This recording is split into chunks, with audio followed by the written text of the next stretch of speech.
അല്ല, ഈ ദൃശ്യമാധ്യമം എല്ലാവരും അങ്ങനെ കാണരുത്. എല്ലാവരും അത്രക്കാരല്ല.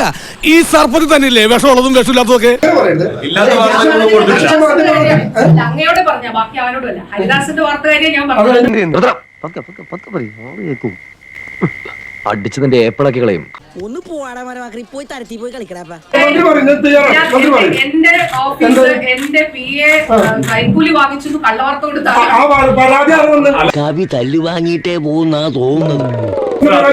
മന്ത്രി എന്തുകൊണ്ടോ പരാതി കൈമാറിയില്ല? എന്തുകൊണ്ട് നടപടി എടുത്തില്ല? റിപ്പോർട്ട് വാർത്ത പുറത്തുകൊണ്ടുവരുന്ന മന്ത്രിയുടെ സ്റ്റാഫൊക്കെ എവിടെയായിരുന്നു? ഒരു കൈവതം നാറ്റിക്കരുത്. ഇനി തോന്നിയാസം പറഞ്ഞു നടന്നാലുണ്ടല്ലോ നാട്ടിലടിച്ചാൻ സൂപ്പാക്കും. എന്ത് വേണ ചെയ്തോ, പക്ഷെ ദേഹോപദ്രവേൽപ്പിക്കരുത്.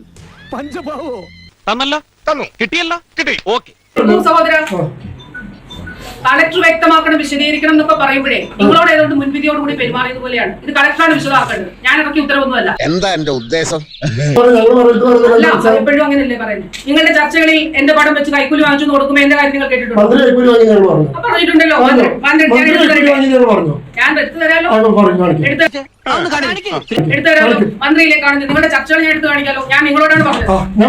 മന്ത്രിയുടെ ഓഫീസിൽ പരാതിയുടെ അടിസ്ഥാനത്തിൽ തന്ന ഒരു പരാതി ധൈര്യം കൊള്ളാം.